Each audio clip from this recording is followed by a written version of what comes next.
So, welcome everyone to our session. Jennifer and I are very excited.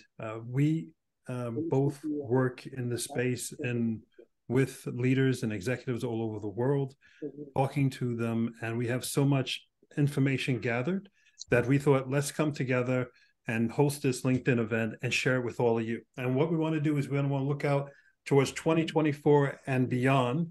And we're going to start with Jennifer sharing her perspective. She has some slides. She'll do some storytelling. This is all about storytelling and then interactive Q&A. And then I'm going to have some slides and I'm going to share some stories and perspectives of where we're going. One thing we would love is, as I was saying a moment ago, if you have any questions, of course, you can put it in the chat if you want to, if you don't want to interrupt. But I always love telling my audience, be like a New Yorker, because I'm from New York. And you have the right to be rude and interrupt me right in the middle of my sentence. I take that like you're giving me a big hug. So you have 100% permission to interrupt us because this is all for you. So all the information we have, I mean, what we're going to present is only like that small of all the knowledge we have. So feel free. This is open conversation. So with that, Jennifer, take it away. And again, thanks all of you for prioritizing your time. And I hope we do a good job. Thank you. So as some of you know, I am from Silicon Valley, and I will get this started at the beginning and consider myself a liaison and a bridge of bringing Silicon Valley ideas to Europe and helping people around the world integrate change and make a very good opportunity for growth out of it. Now, I realize in some parts of the world, such as Norway, where I'm sitting, when I talk about the new reality and the future in AI and how cool it is, I realize there are some people that want to just simply hide under the covers. And I also realize that for all of us around the world, we have admittedly gone through a lot of change.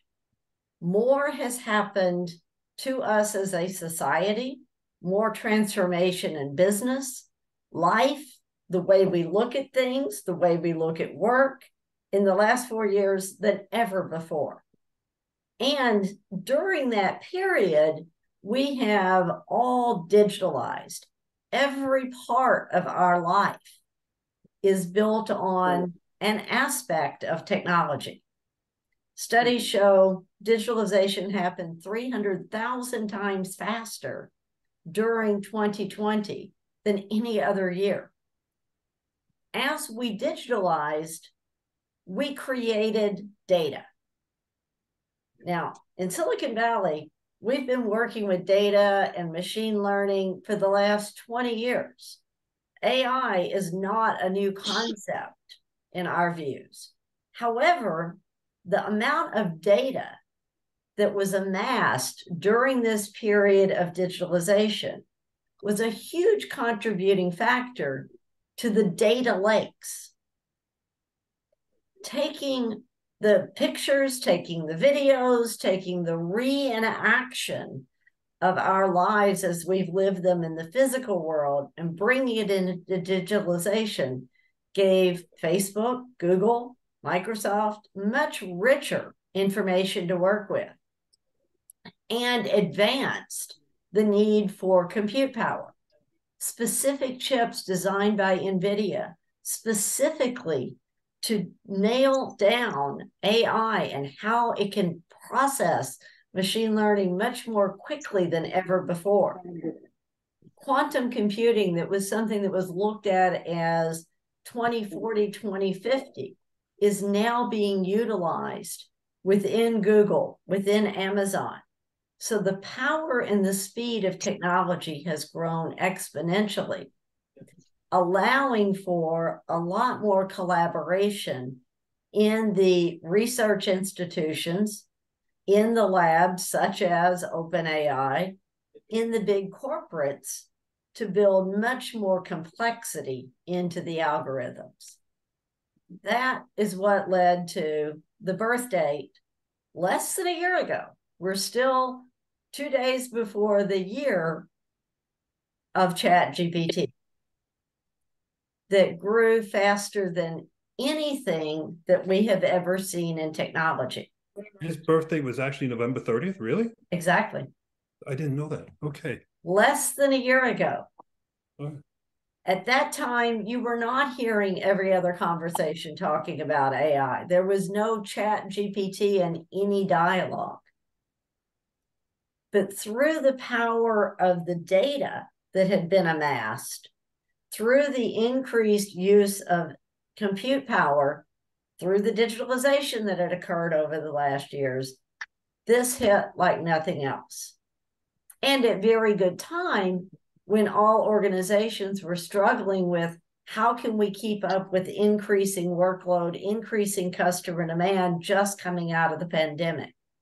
So Chat GPT went from an idea in a research lab to launched to mainstream in a matter of months. And today is no longer this fancy new technology. It is part of the core of every tool that we use, some form of a generative AI, not necessarily Chat GPT that you go into from OpenAI, but the algorithms as well as the APIs are now embedded into Microsoft Copilot, used daily in Google, used in all of the tools that we're working with. That's what's powering the AI companion that we're using here today. This was a true paradigm shift because it was so easy to use and built based upon data of how we live our lives that it's very natural for us. But what does this really mean for business leaders? It means an opportunity. And today, 91 to 95% of CEOs are betting on a form of AI to really take them into the future. Oops, did that too quickly. AI is not only improving speed, but improving performance and quality. And so if you look at the ways that this is being utilized, we can drill down a bit more on the realities. So the first low-hanging fruit, if you will, for corporate's use of AI is more productivity. Instead of a writer taking a blank piece of paper and starting an article or a blog post, go into Chat GPT, put in a few keywords, and you get a starting place. Adobe Firefly, instead of using hours searching for the exact right image to convey something, you simply go into Firefly, describe what you want, you have it. Huge time savings at the low levels. Now, from our experience, and those that have some background noise, you may want to put on mute just to keep us talking. Steve, I think it's your microphone. Would you mind muting your microphone, please? Sure. Thank you. In a number of organizations that I'm working with today, when you bring up AI and generative AI, the answer might officially be, we don't allow use of that in our company. What I personally have found in working with them, while individuals and employees are not using company data when going into a Chat GPT, the employees are using Chat GPT to get inspiration. So instead of taking the company strategy, typing it into OpenAI and saying, summarize this, because that would be kind of stupid, really.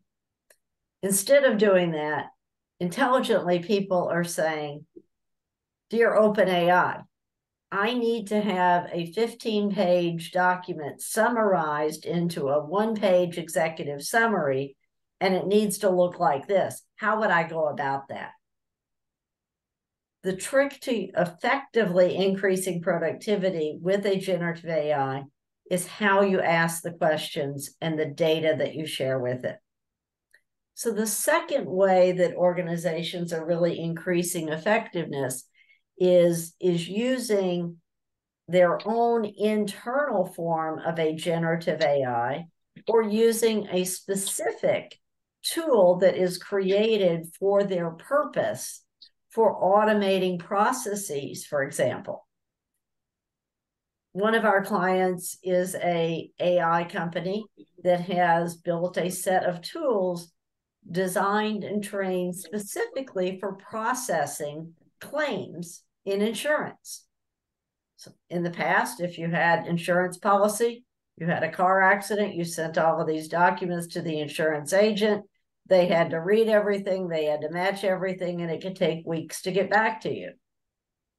AI can be trained to easily take documents, look at what the value should be, look at what the price point should be, look at, do you have a policy, and make decisions.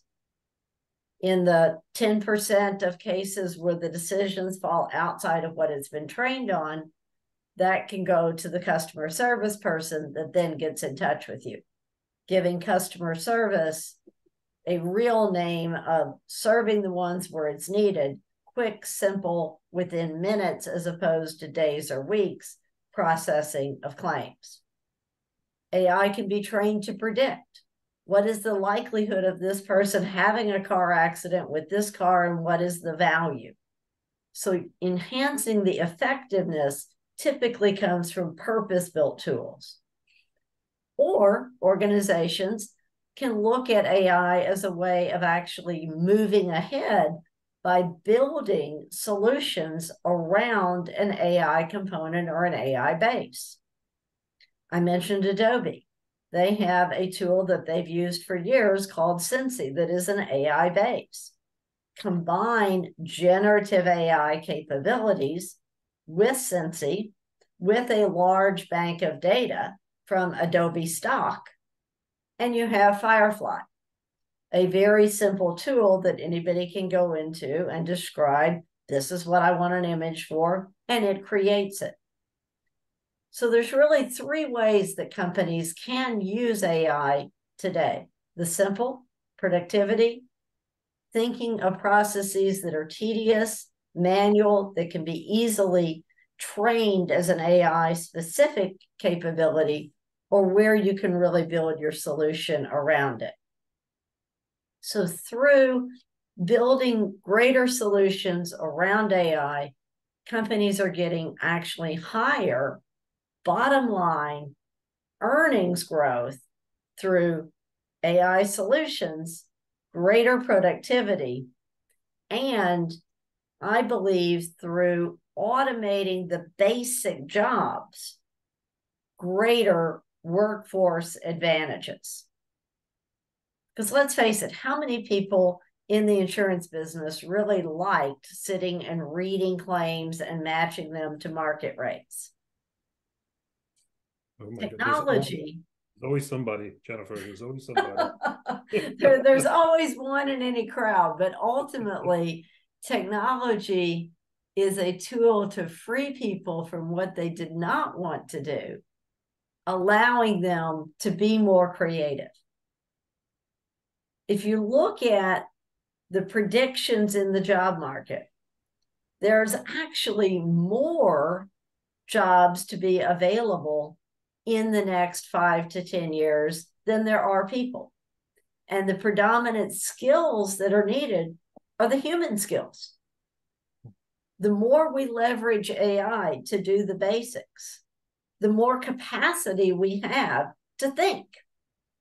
And the more powerful that the technology and the AI and the tools become, the more important it is for us to really think through using our critical thinking, discerning what is right, what is wrong, using our human capacity for empathy, for making those judgment calls, for having that customer service communication when the tool cannot solve the problem because it doesn't fit into the box.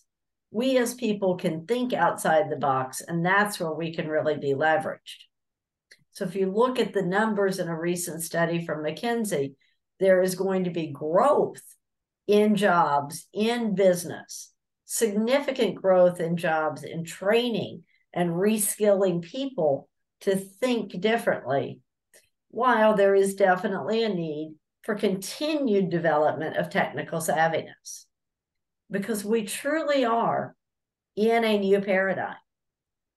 And if you think that the last few years have been interesting, challenging, tiring as we've gone through this change, or if you think they've been very exhilarating, it's going to continue.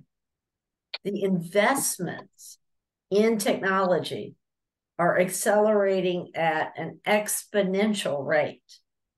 And that's not just AI. That's applying AI into robotics. That's Web3, a whole new infrastructure of an internet that will give us a much stronger security base that will work with quantum computing 100,000 times faster than what we have in our realities today. That again is already being used in some of the labs and within Google and Amazon. The real power will be when all of this comes together, which is what I would predict in the next 2 to 5 years. We're going to start seeing new solutions coming from the integration of the various technologies. So a year ago, we were surprised when ChatGPT came from nowhere.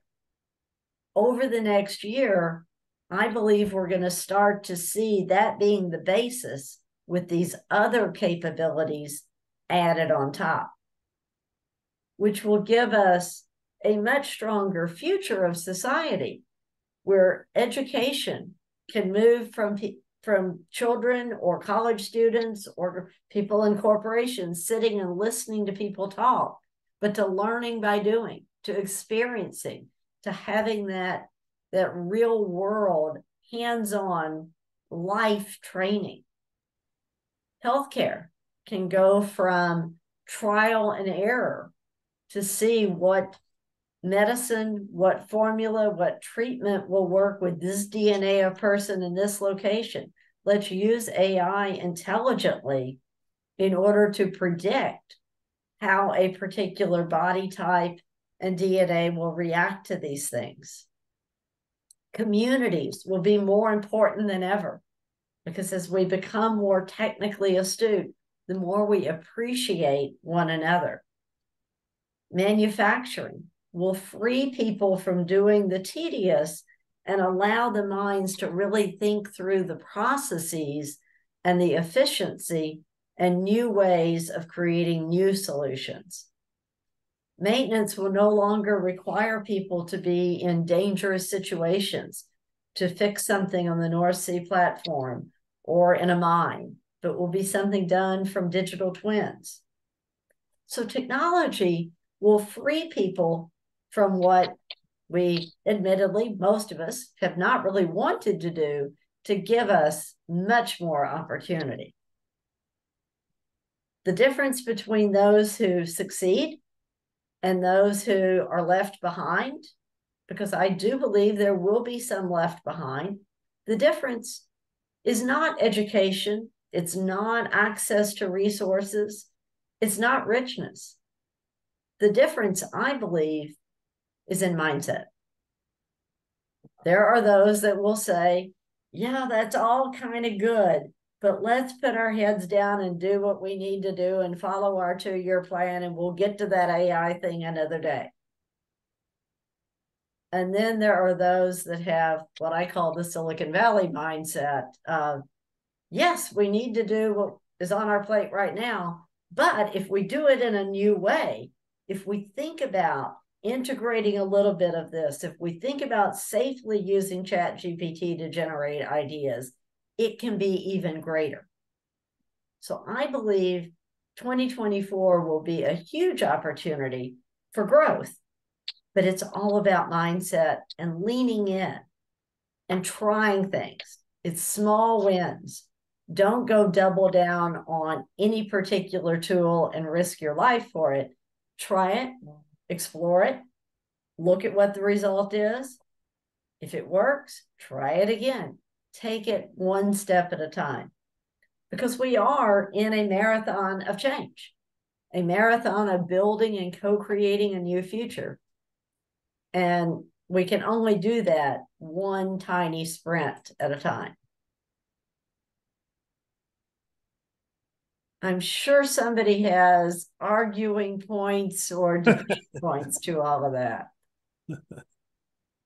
I'll give it a. Thank you for the thumb, Boris. I'll chime in. So I think that I'm one of these people who's very optimistic about AI, but I also worry about all the ethical sides of it and the fact that the dark side, to put it mildly, is way advanced on technology, will always grab technology first to further their negative societal interests.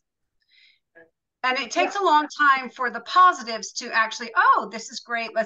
How do we look at that and balance that as we're moving forward? How do we encourage the not dark side, the neutral or positive sides, to really embrace this and to embrace the ethics and the security required for AI? Yes, I have a couple of viewpoints on that. Firstly, AI, like anything, is simply a tool. It's just Faisal, do you mind muting your microphone? Faisal, can you mute your microphone? Go ahead, Jennifer, please. AI is a tool, just like a kitchen knife is a tool. A kitchen knife is great for the chef to cut up the food. A kitchen knife could be used very negatively to stab the co-chef. The challenge for us as people, I believe, as people, as individuals, and that's what we around this table, shall we say, are people, and what we can do is we can be discerning in how we use AI, in how we choose to use it, in how we look at it, in how we train, empower, encourage others around us to use it positively. So first, let's start with ourselves and set a good example of using the tool correctly. Secondly, let's support the various initiatives and programs that are coming into place to drive standards, to drive some regulations, because it is, on a broad scale, AI in society unleashed is new. So it is a wild, wild west where there aren't any real regulations. Those are starting to come into place. And personally, I'm very touched, and I feel very positive to see that despite the competitiveness of Silicon Valley, all of the large organizations, the Googles, the Facebooks, the Microsofts, the OpenAI, the Apples, the Amazons, are all coming together, working together around standards and regulations. And just in the last week, what we saw with the somewhat debacle of the board of OpenAI, I think that raised a lot of questions of the two sides, because the outing, if you will, of Sam Altman came down to the good versus the bad. Which side is he on? So I think we just, right now, we need to all be cognizant, we need to be discerning, and we need to be very supportive of the organizations that are building those regulations. Avoiding the topic is, in my opinion, not a way forward. We need to be a part of building the solution in a positive way. I could chime in my 2 cents. Please. Virginia. I'm more black and white about the whole thing. And that is that the whole principle around AI and where we're going, and when I get to my presentation, I'll talk about your personal AI assistant. There's no way you or I could stop someone else to train their personal AI assistant to be really bad. It's a competition of, this person's personal AI versus this person's AI. That's where we're going.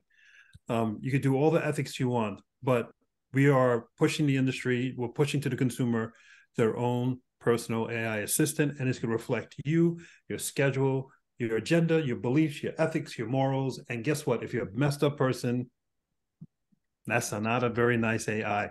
So it's going to be hard. It's going to be really, really hard to stop that. But the positive picture is, because AI is able to take into account almost infinite number of variables, we'll be able to improve the environment. We'll be able to diagnose diseases quicker, faster. So we will get all those advancements as well. So it's not so negative. There's a lot of beauty to it too, right? But there are some scenarios we're not going to be able to stop, because it is based on self-customization that people could do in the privacy of their home, making their AI agent an amplified version of who they are and their beliefs. And that's just the way the tech is going. All right. Anybody else? Virginia, do you have more questions? Anybody else? Any more questions or reflections from Jennifer's presentation? I would just ask, in Europe, they are trying to limit AI for in safety related questions. They rather go deterministic, because you're going to have to look at the worst case scenarios and not do average, which AI does. Where do you see that discussion going? Do you think it's going to be deterministic in safety cases, or do you go AI like a medium? Does that make sense? It does. And I mean, I would suggest that in the short term, while we do not have any real standards or regulations in the short term, where there is true security risk, stick with the existing, stick with the deterministic. If it's working, don't change it. But in doing that, look for maybe there are other areas that are not as high security, not as sensitive. Let's begin to experiment with where AI could speed processes in those other areas. It's all about starting small. Start small, explore, and then move forward. Okay, so my twist on that is with an example. Last week, a startup who was working with cancer doctors, oncologists in the US, they released the AI, and they gave the AI, it was very interesting, they gave the AI the person's blood work, they gave the person's DNA results, so you would look at the gene, and all the person's background information. The AI did not interview the person, but it just looked at it from a data point of view. The AI was able to come back and say that this person, they found it had a 98 point something % chance of having a certain type of cancer and something. The doctor, what I thought was fantastic was the doctor looked at it and said, I have no chance at all to look at all this data and all these possibilities and to come to this conclusion, but I could take the conclusion from the AI and then sit down with the person and go, how are you today? And ask specific questions, looking at the conclusion that the AI gave, and ask questions to the person in real life and help them. And so what happened was this group of doctors said that the way the AI is leaving the AI deterministic and letting the AI go as far as it can, it made them better doctors, because they said, we looked at it as an assistant. And now when I talk to a person, I could spend my time talking about much more exact things and ask much better questions versus, how are you today? Right? Because when I have the AI result, I know how you are today, and I can ask specific questions. Have you had some pressure on your right lower lung while breathing? Right? And not even the doctor's never met that patient. So in some examples is great. Let the AI go ballistic, and other examples, tell the AI, don't go so too nuts. It's all depending upon situation, person, purpose, company. There is no A-B. There's going to be A-B-C-D and infinite. People are going to play with it all sorts of ways. Which is why we as people need to be more discerning. We need to use our minds more while we leverage the AI to do the basic stuff that is not so dependent upon human intelligence and empathy. Faisal. Yes, sorry, I just I didn't realize that my microphone was on when you have no worries. In digital transformations world. Now that's what I was thinking is about when you talk about AI, we seem to maybe focus on AI as a single entity. Shouldn't we think more as a holistic approach? Because every organization or country have lots of solutions or lots of technology which we are using as per se. How are we going to use AI in that perspective? What AI will change in our ecosystem as a technology? What kind of consequences it has? And also when you mentioned about the ethical analysis, but ethical analysis is not just for AI, it is also part of other technologies. We need to do that digital ethics analysis. We need to do the data ethics, what is maybe more important, because what will AI will do is input is data, output is data. So how are we going to include data ethic in that as a kind of whole and as a holistic perspective? I don't know, what do you think about it? It's kind of one very often when I talk about AI in my workplace, and I work in defense industry, and is very sensitive, and how we're going to use, and very often we kind of talk AI as a single entity. We need to think about AI as a part of the whole processes and whole technology and infrastructure and platform we have as part today, isn't it? Yeah, it's a tool. It's like writing. It's a way of doing things, and it does require very strong, appropriate data set in order to work. So Thomas, why don't you answer, then share your perspectives? Sure. We're at such an early stage of AI that we're calling it AI and as if it's a standalone item. It's embarrassing because in 20 years from now, we'll always say, no, I never talked about it that way. Because if I give you an example, do you remember, okay, if only those of you who are as old as I am, do you remember the first time Microsoft Excel was on the market, and then, the first spreadsheet? And people said, did you run it by the spreadsheet? Did you run through your spreadsheet? When the last time you had somebody ask you that question? Decades. Of course you run it through it. Doesn't even talk about it. Yeah. So we're just so early that we talk about it as if it's a standalone. It is just a tool, and in actuality, it's just an algorithm and code that will run in parallel in the background at the end of the day. But it's so new. We're talking about it as if it's, we could touch it and feel it, but it's just code that's going to be embedded into everything else, right? So, great question. Let me share my presentation, and please interrupt me or ask questions. Great questions, and I will share with you my thoughts on where are we going. And please let me know when you can see my slide deck. Yep, we're good. You're good? Okay. I can't see anything. There we go. Okay, so we're good. You can see it? Perfect. Yep. Wonderful. So what I'm going to talk about, this slide, I'm just giving you a half of a part of a presentation I've done. The entire presentation is called Embrace the Infinite, Navigating a World of Possibilities. And what I like to do is just talk about where we're going in terms of technology. I'm just going to give you the technology part of this presentation and look at my crystal ball and say, all the US leaders, this is what's going to happen in the short term and long term, but all the examples I'm going to give you absolutely will affect your life, business and personal. So with that, let's jump in. So one of the things I want to start off with was our buddy, right? The mobile phone. So the mobile phone, super important to all of us. And as you all know, for the last few years, the latest version of the iPhone or any phone out there is always about the number of pixels, how great the camera is. That's going to be another one of those things that in a few years from now, we're going to be embarrassed and all that stuff, because 2024 is the year that mobile phones, if we look at Apple, let's pick on Apple. Apple's always talking about, get an Apple phone with not just 2 lenses, but you can have Apple phone with 3 lenses in the back, right? With live video, with 4K, 8K, all about video. That's dead, or will be dead in 2024. Why? AI.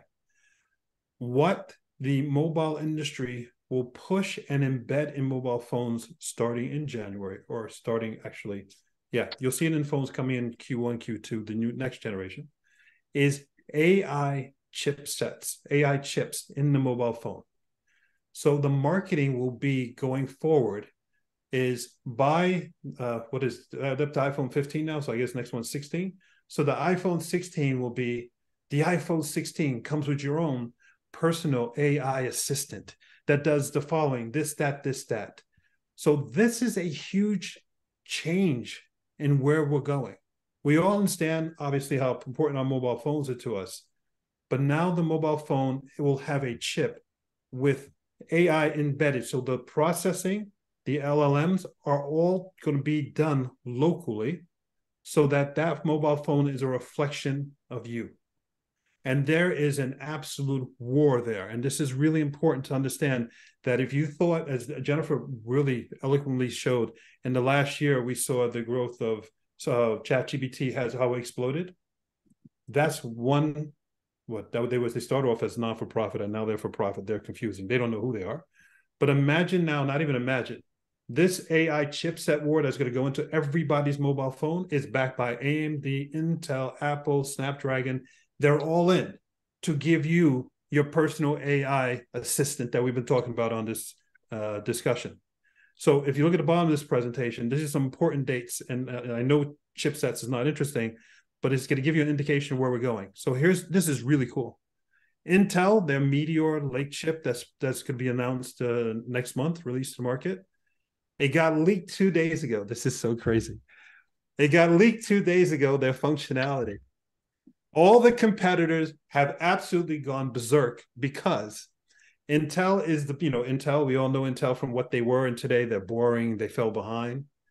Their Intel Meteor Lake chip with the AI, it is the equivalent of what AMD and Intel and Snapdragon have on their roadmap for 2026. It's going to be launched in December, which is 3 days from now. That's how advanced that version of our AI personal assistant will be coming in 2 or 3 days from now. I mean, the other competitor is saying, how did Intel leapfrog so many years ahead of us? So if you thought the acceleration of AI with ChatGPT coming to you, so easily, the speed at which and the functionality that AI will be able to give you, your personal AI assistant, like a virtual self for you, is going to be in your mobile phone, will happen so fast and so rapidly and so intimately in terms of, God, this thing is as if it's a virtual, this thing as if it's a virtual version of me. We're going to see that in 2024. Super, super exciting. And yeah, faster than ChatGPT. I've been talking about the personal AI assistant. But by the way, just go back one slide. The pictures in my slide deck were all created by DALL-E 2. So I told DALL-E, this is what this slide's all about, and it created these images. So including this image as well, all created by AI. So Thomas, your slides aren't progressing. I'm sorry? Your slides aren't progressing, at least on my screen. Not for any of us. You're exactly right, Victoria. Yeah. How about that one? Now we're on future predictions. Wow, it didn't. Okay. Really? Okay, that was the slide I was just talking about. For some reason. All right. So this is the one I moved to now. Thank you for telling me. There we go. I have no idea why that's happening. On my screen, I got a full screen. Oh, sorry. So thank you for telling me. So on this slide here, as you can see, as I just said a moment ago, the images was created by AI. So in the previous slide that you never saw, that I talked about, I talked about the personal AI assistant, right? This is let me give you an example of personal AI assistant, because you have to understand that what I'm talking about, this is not future. This is actually done already. And this is what the experience will be. Your personal AI assistant, based on this AI chipset that's in your mobile phone, it's going to be able to access your calendar, your doctor's schedule, your doctor's calendar, your gym membership, your boyfriend, girlfriend's calendar, your wife's calendar, your husband's calendar, if you know what I mean. Friends and family will go into your Tinder account. It's going to access everything about you. And then when you need to book an appointment, let's say you need to have a business meeting. Say I'm going to have a business meeting with Jennifer. When Jennifer and I were setting up this call today, we contacted each other, say, hey, how about let's meet on Monday, 4 o'clock. Okay, you got an opening? Yeah, I got an opening. That disappears. What happens now is my AI assistant is going to talk to Jennifer's AI assistant, and everything's going to happen in the background. My AI assistant is going to talk to my doctor's AI assistant, and they're going to make an appointment. What's going to happen is we're going to have different layers of society. We're going to have our layer of society. Then we're going to have this personal AI assistant layer of society, and they're all going to talk to each other. And I thought that was a cool, when I told DALL-E 2 to create a drawing based on personal AI assistants talking to each other, it came out with this picture. I thought it was kind of cool. 2 AI assistants talking at a bus stop, kind of cute. This is where we will have this functionality somewhere around Q3 of 2024, where our personal AI assistants will be talking to other AI assistants, allowing us to play tennis and do whatever. But in the background, it's going to be negotiating and moving things around to optimize our life. This is not Twilight Zone. This is actually here. Did the slide move now? Yes. Awesome. Another prediction, if you understand the personal AI assistant thing, which is really important, and I know it's a little bit futuristic, but it's actually here. If you understand that your own personal AI assistant is able to look at your entire life and to manage it, then with the ability of AI to take into account so many variables, then shouldn't there be an personal AI assistant for each country? Think about that.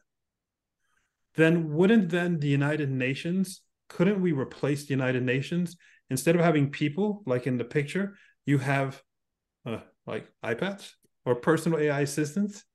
Think about trade negotiations. If the United States wanted to trade, let's say, with Norway, Norway has oil, fish, it has its own export, imports. It has quite a number of variables for 5 million people. United States, 350 million people, different industries. To negotiate trade agreements, that is very complex. But when you have 2 AIs negotiating with all those different variables, it's not as complex. It happens in seconds, and everything can be at parity. This world we're going to, with all the conflicts we have, with all the world wars, yes, we could use AI to solve the world wars. Will that probably happen? No, because human beings, we seem to like war a little bit too much. Non-political statement. But it will, what my point is that we're going to see company A talking to company B and finding agreements, and M&A will start to explode because of personal AI assistants talking to personal AI assistants, or let's call it corporate AI assistant representing Microsoft talking to this startup's corporate AI assistant. They find an agreement, there's an M&A, there's a merger, there's something. This is where business is going. And when businesses realize that when they have their corporate AI assistant representing them, there's going to be an ecosystem, a marketplace where corporations' personal AI assistants will talk to other corporation AI assistants. And we're going to have this other digital layer of corporate AI assistants working and negotiating and doing business while us humans are down here doing what we do. This is where we're going. What will we be doing as humans, Thomas? I'm sorry? What will we humans be doing? What did you do during the whole lockdown? As human beings will do what human beings do. Some of us will advance and take advantage of it. Other of us will relax. The inquisitive people will be inquisitive. The lazy people will be lazy. But we will be, though many of us will be taking what these negotiations and outcomes and doing something with it, and then the AI will take that and process it back to that layer, come up with some new thing, and it's just like this cycle, right? So what will start conflicts in the future is bugs and bad data security. You know, it's interesting you say that. I just saw a movie last weekend, and it was a movie where the world had given the power to the AI, and the AIs were running all over the world with robotics, and also to defend the world. They had this ship that was flying around the world to make sure there was no world wars, and the world had been at peace for 7 years. There was no world wars, and then all of a sudden one day, the ship, when it was over Los Angeles, it dropped a nuclear bomb right in Los Angeles and killed people. And then the world, the human beings all then said, kill all the robots, kill AI. We can't trust them. They're trying to kill us. By the end of the movie, they realized that the AIs never did anything. It was a human error in coding that dropped the bomb.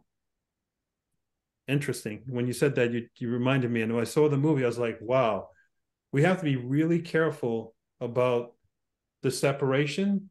And also, we still humans control a lot of what the AIs do. And we make a lot of errors. And in the movie, they were highlighting one thing. The human being who coded, who made one little error in code was the reason why a nuke was dropped. So thanks for, I hope that I answered your question. But discernment. I'm sorry?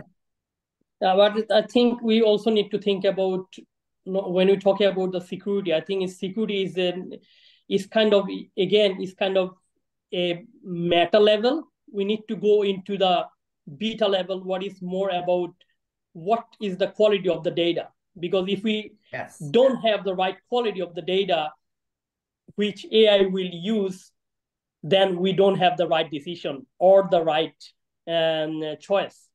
So how are we going to kind of ensure that the data which will be used in AI, they have the right quality with the right specification and with the right name. So AI can use them to make the better kind of supporting decision for us as a human beings. And another point, which is also kind of security part, is security is, yes, there could be bugs and there could be someone can hack system. It can happen for any type of system. It's not just only AI, but kind of the problem part of AI is if we have the wrong data embedded in the platform, and that data is being used in several times in iterations, then we already making layer of decisions and actions which is based on wrong data, and there's a consequence over consequences which will be kind of wrong. How are we going to prevent that will be the kind of challenging, and that's why we need to focus on, I think, as a human being. Yeah, you're nailing an excellent scenario. We have it was garbage in, garbage out, right, when it comes to data. And it's truly, that is a fundamental thing. So this rush to AI, and not even the rush, you can even question where we are today with ChatGPT, Google Bard, Claude, and everything. What were the quality of the data sets they used, right?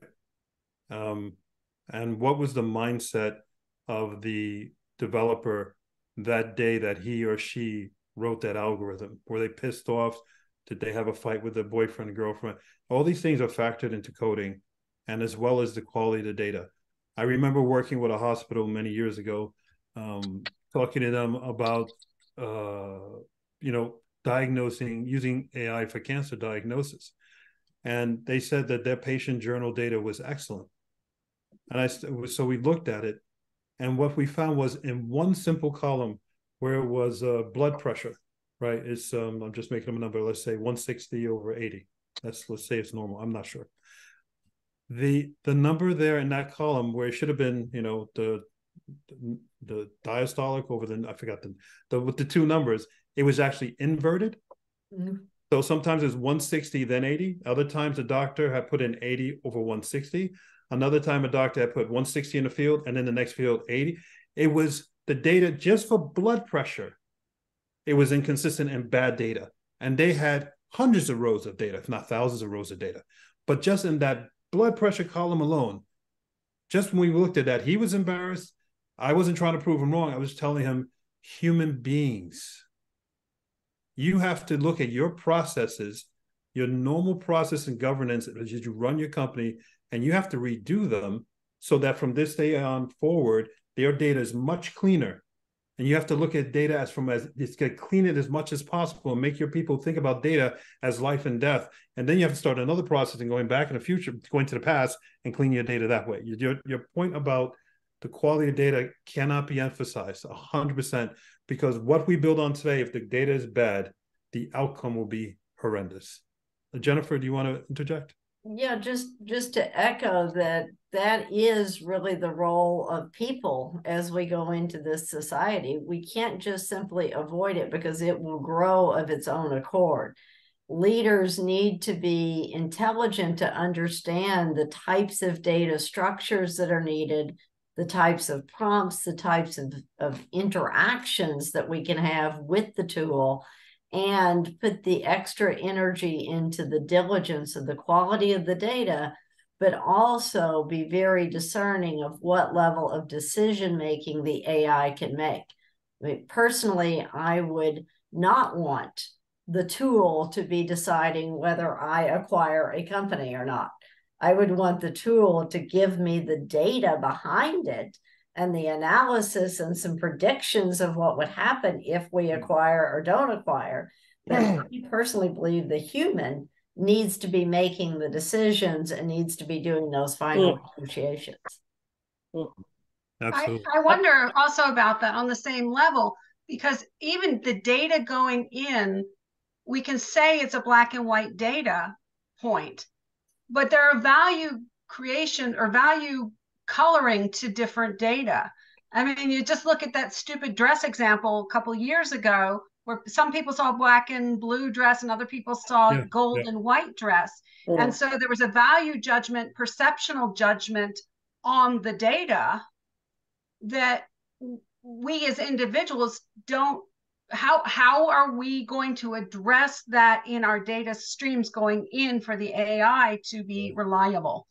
And it's just another layer of this that I come back with Jennifer to. I'm going to want to make those decisions based on the data I get out and how much I believe the data. But then we are undermining, in a way, the value of the AI decision-making process by substituting our judgment for what we've said was factual basis of AI decision making. Yeah, if I can just comment on that, is when we talk about the decision making, is several factors we need to think about. AI is a tools, as several of you mentioned, and it lives in its own world. So that means it has a monoculture. But when you work in an organization, there is lots of different backgrounds, lots of different people from different countries. They're different engineers or subject matters experts, and those things is not. Those are the kind of the positive part of the human beings that we can take into consideration those multicultural layers. Yes. AI doesn't have that multicultural layer. It has its completely monoculture. agree. It's embedded in a system, and that system is its own environment. So we need to also think about how we can then, as a leader, I think you mentioned, Jennifer, as a leader for an organization, we need to think about how we're going to develop an organization which will have focus on data culture, what means we need to have the quality on the data. We need to make sure that what we deliver have the right quality so Jennifer can do her job, what is needed to be done. Yep. And in addition, we need to be good at asking questions. Do we have leaders which are good at that?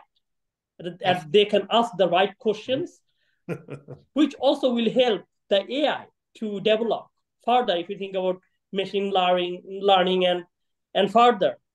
And another part is that we also need to have leaders who also understand not only the human part of the interaction and the connection and the kind of dependencies. They also need to understand the technical part of the language. What does it mean when AI comes with the suggestions and the backgrounds, how it will reflect? So I think we need to also take into that kind of things, and we need to develop that leadership in the organization which can help us to push in that direction. That is just my reflection, I think. Completely agree. We as humans, along with AI, are slowly co-creating this future, in my opinion. And we need to play our role. So Thomas, we should let you share the last bits that you wanted to share with us, because I am cognizant we're coming up to the top of the hour. Yeah, and I'll cut out the videos that I have left. But one quick reflection, and that is that he's 100% right, and your answer proves that you don't have to invest in AI to be an AI company. Invest in your culture. get your culture right now. Yeah. You could do that, and that's almost free. And once you get your culture right, and then you implement AI using AI tools, you'll be much better off. And that's absolutely the way you should do it. So to quickly run through, I'll give you 2 more examples and I will be done, because yes, we're down to minutes. So what I want to also bring to your attention is Neuralink. If you haven't heard about it, it's an Elon Musk company. And Neuralink is putting chips into the brain. And we've been hearing about this for years, but there's no more hype. The first human being with a human chip will be a gentleman. They've selected him, or he signed the agreement. So he'll be the first one. And he will be chipped in December. So that's in 3 more days. So sometime next month, or maybe 7 days from now. And he's a paraplegic. He had a car accident. He's paralyzed from the neck down. And what they will do is they will put a chip in his brain. They'll put another chip in his hip. And so when his brain thinks about move the left leg, they will replace the spinal cord using wireless signals, and he'll be able to walk. That was why Neuralink created this chip. But this chip actually has an AI supercomputer built into it. It has Bluetooth capability, so that is able to log into the nearest mobile phone with 5G and then to connect to the cloud. And because it has instant connectivity, if you have a chip, everything you see, think, experience will be recorded on a hard drive. And the video that I was going to play with Elon Musk, he talks about this. And this is, when I say future, this is 3 days, because the first human is going to be chipped in December. So this is not so much future as it is really tomorrow. And this is real. And it's so real. So I'll skip this video. This is so real that I took this screenshot here of Neuralink's website. Any one of you in this call, or your children, can sign up to go for a clinical trial and chip yourself or your kid. Now, why do I say children? Because we're human beings, and none of us want our kids to be the dumbest kid in the class. And those parents who have financial means, they will chip their kid, and now their kid will have the ability to speak 50 languages, get perfect grades, get all the scholarships, and all of a sudden your kid's going to come home every day being more and more frustrated, crying, the dumbest person in the school, and peer pressure. This is the reality that we're going to be in. And if you go to the website, you can sign up right now. I'm not trying to scare you. I'm just trying to tell you, this is it. This is where we are. And this also changes business, because you're going to be interviewing your job, let's say you interview somebody who has a degree from MIT, very nice woman. Then you have another person that comes in, another woman, she can speak 50 languages. She has 7 PhDs. Who are you going to hire? And that's only because she's chipped. By the way, the cost of the Neuralink chip, their plan is to be at just as expensive as the LASIK surgery for your eye cataracts. Yeah. It's different. Yeah. That's around, I don't know, it's really cheap. The price is dropping. Their plan is to be the same price as a LASIK surgery, and you're in and out in 2 hours with the chipping. And it's all done by a computer, no human being. So they're going to set up a production line, because they assume that many people want to be chipped and be cyberhuman. This is coming to you on December 1st. Well, you heard it here first. Exactly. And the last thing, and again, I'll skip the video, but I think it's something you should be aware of, looking into the future. Metaverse is very real. It is something that will take a little time to come online and really make its impact. But Meta, or Facebook, has invested $33 billion in its current version of the Quest 3. The picture you see here with the headset, just in the current version headset, they invested $33 billion to build a headset and the metaverse. Apple's invested $15 billion. When these big corporations make that type of investment, it's going to change everything. And if we have time, we'll play the video, and you would see that it's literally, it looks better than what we're seeing right now over Zoom, because you see all the texture and it's 3-dimensional. It's mind-boggling, and it's going to change everything. If we thought gaming and what was it, esports was huge, it's like that versus what the metaverse is going to do to us. And that's going to affect us on the personal side, obviously, but very much on the business side as well. So with that, I am going to stop sharing here. So Thomas, I'm envisioning a day when we will, not too far in the future, when we will all have our chips. We will all have our duplicate twins. and we may not even need the meta glasses. Our chips may just simply, over a Web3 powered by quantum computing environment, just allow us to be wherever we want to be, doing whatever we want to do with whomever we want. Quantum? I did want to touch about quantum because quantum's 3 to 5 years away. And by the way, the big news that broke this morning, I wrote it down as a note. One of the things that was, remember the debacle you were saying, Jennifer, with OpenAI and the whole massive thing? One of the things that happened in there, they said there was a secret that happened that nobody wants to talk about. Well, it broke this morning what it was. OpenAI's secret project was called Q, or is called Q. What it did was scared everybody was it broke all levels of encryption. So if this rumor is true, encryption is dead.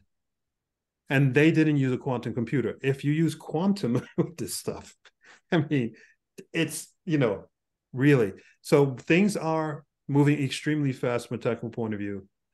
And from all of you on this call, as a leader, please spend time researching and trying to stay up with the news, but at the same time reflecting on what should I do. This stuff is moving too fast to sit back and go, oh, it's not going to affect me. It is. And I really beg you guys to think about it and reflect on it, and also reach out to Jennifer and myself if you like, and we'll get discussed with you and help you out as well. Boris, you have the last question because we're over time and we want to respect everybody's time. It was not a question, it was a thumbs up. Oh. For the last comment about this is moving really fast, you should jump on the train. I love the perfect voice, and maybe your depiction there answers Guy's question of what will surprise us the most, when maybe we look even more like Boris does here, and we get even more in sync, and we could speak millions of languages here together. But if I just showed you the video, with a meta, Boris's thing is not it. It's actually what you look like, Jennifer, but in 3 is freaky. It is so real. You just want to spend more time there. Put on the video. I'm ready for improvements. Yeah, then for those that need to jump off, you're welcome to jump off. I mean, do reach out to Thomas and I if you enjoyed this in any way. We are considering doing these on a somewhat regular basis, and Tina has her hand up, and good question to send a link for the video. Tina. You're on mute. No, Tina, we still don't hear you. Tina, we don't hear you. Can you hear me now? Yes. There we go. Yes. There we go. Yeah, I was something, I forgot about my microphone. But anyway, the last example you mentioned, Thomas, what company was behind that will really revolutionary the encrypting stuff? I missed the company you mentioned. OpenAI. OpenAI, the founders. Oh, it was just, well, I don't mean it's a little, but it wasn't a specific company. I see. Yeah, it's just the secret project. The next, that made everybody freak out and why he quit and all that. Yeah. So, and one last thing I wrote down that I want to share everybody. We doing technology news is like it changes every hour, but I wanted to scare everybody because it pissed me off because I've been following this and it's now reaching mainstream media. And just to tell all of you, there's a new virus in China. Have you heard? Is not hit the mainstream media, but I just saw it now on Twitter exploding. This new virus is killing people, and they're starting to shut down cities throughout all of China. Have we heard this before? They've implemented the lockdown, they've implemented masks, and they implemented the social distancing all over again, and it started in China before. I don't mean to ruin everybody's day, but again, as business leaders, we've seen this before recently, knowing that I think it started in November 3-4 years ago, right? And then we knew it all kicked in. What was it? February, March in the Nordic countries. What do you do as a business leader now? If this thing is going that way, well, how do you plan it? Knowing with all the technology we have, okay, it's not the same as before because we do a lot of things. Start thinking this way. Just don't go into the holiday saying, oh, I can't wait to relax. No, we got some stuff happening. Stay ahead of the game, and you will do very well during whatever's coming in 2024. 2024 could be a very tumultuous year because of financial markets or whatever and all that, I always say if you're ahead of the game, it becomes like, feel like you're dancing, da, da, da, da, da, da, you know, it can be fun because you're connecting the dots and also talk to a lot of people, ask questions. And as long as you stay ahead of the game, you and your company will do very well. If you lay back and go, oh, I need a break, while everything's going crazy, it's going to be hard to recover. Mm-hmm. And just for those that would like possibly the recording of today or any of the slide materials, video, just send me an email. I can collect the email addresses and then we can send things out to you a little more effectively that way than sometimes through LinkedIn. Yeah, I will post a video on my YouTube channel. Then we could just send out the link from YouTube so everybody could share it or whatever. Are there any other questions? Any reflections, please? And does anybody want to share their own opinion? Please, we're all experts, so go right ahead. Well, I think we could probably talk on this for hours and hours. So I'm going to hold most of my comments back for now.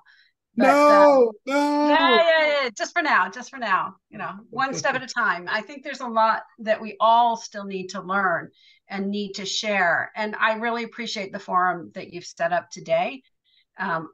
Jennifer, I would love to see this. Thomas, I'd love to see this on a weekly basis, if even.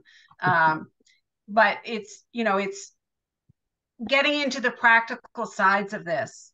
We've really skimmed the surface here today, but getting deeper into the practicalities of how consultants can assist leaders doing this, because in-house, most organizations do not have the knowledge base they need to implement most of these systems, most of these changes, both the cultural side, but also the technical side. And we're short on the technical engineers and all of the technical people we need to do that. So AI is going to be writing a lot of our code, a lot of our technical changes. But I just want to say thank you for today. So if I could likewise, thank you, Thomas, and thank you, Jennifer. I think mainly comment, sort of tongue in cheek, really is.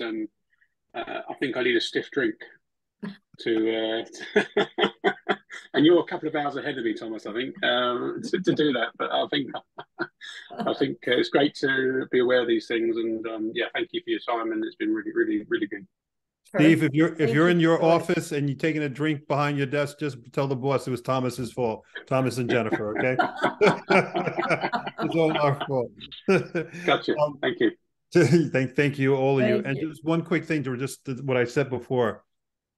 The changes that are coming, the first change, and I think Faisal was talking about it, do the cultural part first. Yeah. Do the cultural part first. Invest in consultants who help to update your culture, modify new leadership. Do you have the right leadership who are willing to take risks? I think we've lost the ability to take risks. The last 11 years, the stock market going up, so many leaders said, look what I've done. Look, we've so much profits. And now all of a sudden, you need a new culture, you need new leadership. Do that part. Please do that part. Then when you do the AI, it'll be so much better. There's no excuse. Don't worry about the AI train now. Fix your culture, work on leadership, and have more sessions where people are talking. I think it's really important that people talk more. We lost that ability during COVID. We became little islands and uncomfortable with seeing each other. God forbid you hug somebody today. It's like all of a sudden, it's so strange. What happened, right?